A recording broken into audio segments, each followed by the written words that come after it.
Reports ప్రకారం Shubman Gill south ఆఫ్రికాతో జరగబోతున్న సెకండ్ టెస్ట్ మ్యాచ్ మిస్ అవుతాడంట. ఫస్ట్ మ్యాచ్ లో ఆడుతున్నప్పుడు తనకి నెక్ ఇంజురీ అవ్వడం వల్ల ఫస్ట్ మ్యాచ్ కూడా తప్పుకున్నాడు. దీంతో బీసీసీఐ శుభ్మన్ గిల్ కి రెస్ట్ ఇవ్వాలని అనుకుంటుందంట.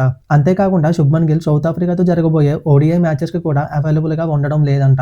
దీంతో రీసెంట్ గా ఓడిఐ కెప్టెన్ అయిన శుభ్మన్ గిల్ అవైలబుల్ గా ఉండకపోవడంతో రిషబ్ పంత్ లేదా కేఎల్ రాహుల్ ని ఆ సిరీస్ లో కెప్టెన్ గా చేసే అవకాశం ఉంది. కేఎల్ రాహుల్ ఉన్నంత వరకు రిషబ్ పంత్ కి ఓడిఐ ప్లేయింగ్ లెవెన్ లో ప్లేస్ ఉండడం లేదు. కానీ శ్రేయస్ అయ్యర్ ఆస్ట్రేలియాతో జరిగిన ఇన్నింగ్స్ లో ఇంజురీ అవ్వడం వల్ల ఓడిఐ సిరీస్ కి అవైలబుల్ గా లేడు కాబట్టి రిషబ్ పంత్ ని నెంబర్ 4 లో ఆడించే అవకాశం ఉంటుంది. ప్రీవియస్ గా పంత్ ఈ స్పాట్ లో 2019 వరల్డ్ కప్ లో కూడా ఆడాడు. దీంతో పంత్ కి ఓడిఐ స్క్వాడ్ లో ప్లేస్ దక్కడంతో పాటు ఆల్రెడీ టెస్ట్ మ్యాచెస్ కి వైస్ కెప్టెన్ గా ఉన్నాడు కాబట్టి ఓడిఐస్ కూడా శుభ్మన్ గిల్ ఆప్షన్స్ లో కెప్టెన్ గా చేసే అవకాశం ఎక్కువగా ఉన్నట్టు రిపోర్ట్స్ బయటకు వస్తున్నాయి. ఇదే సిరీస్ లో జస్ప్రీత్ బుమ్రా అండ్ హార్దిక్ పాండ్యా అవైలబుల్ గా ఉండడం లేదంట. బుమ్రాకి వర్క్ లోడ్ ని మేనేజ్ చేయడం కోసం ఓడిఐ సిరీస్ కి రెస్ట్ ఇవ్వబోతున్నారంట. కానీ టీ20 సిరీస్ కోసం బుమ్రా తిరిగి వస్తాడంట. హార్దిక్ పాండ్యా ఇంకా ఇంజురీ నుండి రికవరీ అవుతుండడంతో ఓడిఐస్ కి కాకుండా టీ20 కి అవైలబుల్ గా ఉంటాడంట.